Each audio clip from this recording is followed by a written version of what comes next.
जगन्नाथ रक्ष माम जगन्नाथ पाहि माम। युद्ध से एक दिन पहले प्रभु रामचंद्र जी अंगद को बोलते हैं कि अंगद आप जाइए और रावण को समझाइए ताकि रक्तपात रुक जाए, ये युद्ध अनावश्यक ना हो, हम सीता जी को लेकर के लौट जाएं। अब हमारे अंगद जी आते हैं, रावण के सभा में जाते हैं तो देखते हैं सभा लगा हुआ है, सिंहासन पर रावण बैठा है। उसको बड़ी देर तक घूरते हैं, ऊपर से नीचे, नीचे से ऊपर, दायां बायां। रावण पूछता है, अरे बंदर तू बता कौन है, क्या मुझे इस तरह घूरता है? तो बोले वीर बजरंग बली हमको बोले थे कि रावण में एक विचित्र जीव रहता है, उसका 20 आँख है लेकिन वो अंधा है, उससे उसको थोड़ा अच्छा से समझा के आना अंगद। तो वही हम देख रहे थे कि वो प्राणी आप ही हैं। तो बोले आपको हम अंधा दिखते हैं?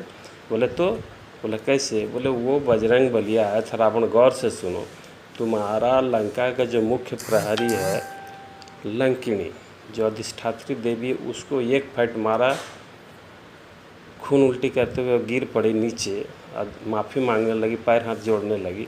और फिर वही तुम्हारा सारा भेद बता दे कि लंका में कैसे आना जाना है, जाके देखो।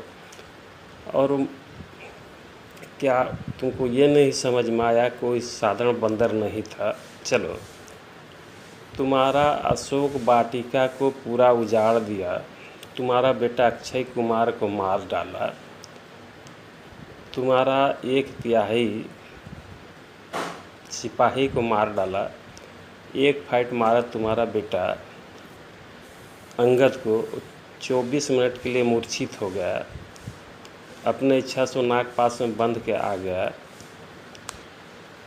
तब तुमको कहा कि देखो रावण, राम कोई मनुष्य नहीं है, मनुष्य रूप में साक्षात विष्णु है, और जिस सीता को तुम लाए हो ये महालक्ष्मी, उनकी अर्धांगिनी, इनको लौटा दो नहीं तो तुम्हारा कुल सहित नाश कर देंगे वो।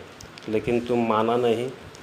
ये बजरंग बली तुमको ये नहीं समझ में आया कि साक्षात तुम्हारा गुरु शंकर भगवान है, नहीं माना तो तुमसे बड़ा अंधा कौन है? इसलिए तुम्हारा 20 आँख होते हुए तुम अंधा है। तीसरा, तुम उस हनुमान के पूँछ में कपड़ा लपेटवा दिया, तेल डलवा करके आग लगवा दिया, ठीक है।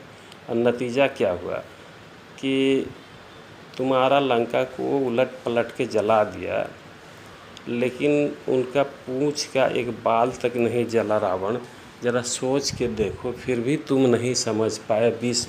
10 मुंडी और 20 आँख होते हुए तो तुमसे बड़ा अंधा कौन होगा?